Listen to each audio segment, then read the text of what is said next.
హరి ఓం తత్సత్ జయ గురుదేవ్. ఓం శ్రీకృష్ణాయ నమ. శ్రీ గీతాదేవతాయ నమ. భగవద్గీత 13వ అధ్యాయం క్షేత్రజ్ఞ విభాగ యోగంలో 2వ శ్లోకాన్ని కృష్ణ పరమాత్మ తెలియజేస్తున్నారు. జ్ఞానము అంటే ఏమిటి?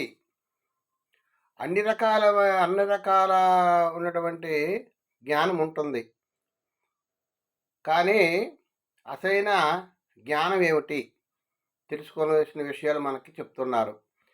క్షేత్రజ్ఞం చాపి మాం విద్ధి సర్వక్షేత్రేషు భారత. క్షేత్రజ్ఞయో జ్ఞానం యత్ జ్ఞానం మతం మమ.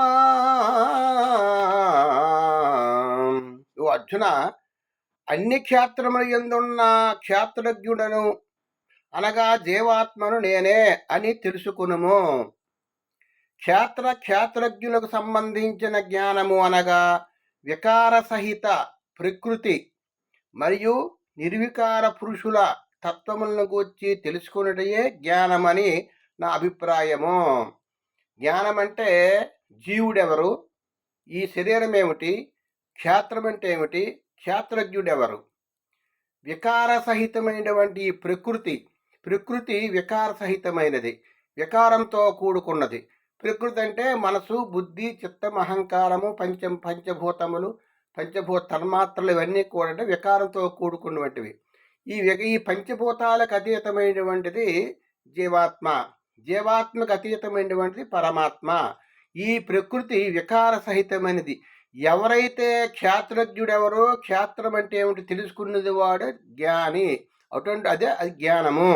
అన్ని క్షేత్రముల యందున్న క్షేత్రజ్ఞుడను అంటే అన్ని శరీరములో ఉన్నటువంటి నేను అంటే ఆత్మ, పరమాత్మ, జీవాత్మను నేనే అని తెలుసుకునము. అందరిలో కూడా, సమస్త జీవరాశుల్లో కూడా పరమాత్మ ఉన్నాడు, ఆత్మ ఉన్నాడు, నేనే ఉన్నాను అంటే పరమాత్మ చెప్తున్నారు.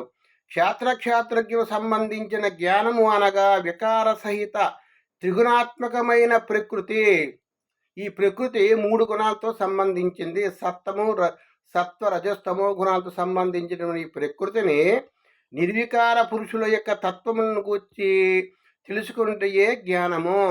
ఏదైతే వికారము లేనటువంటిది ఏమిటి? పరమాత్మ. ఆత్మకి వికారం ఉండదు.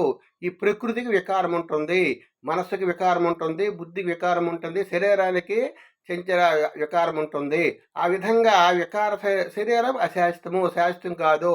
ఈ శరీరం నడిపించేది జీవాత్మ నడిపించేది పరమాత్మ. కాబట్టి ఈ విషయాన్ని ఎవరు తెలుసుకుంటారో అదే నిజమైన జ్ఞానము.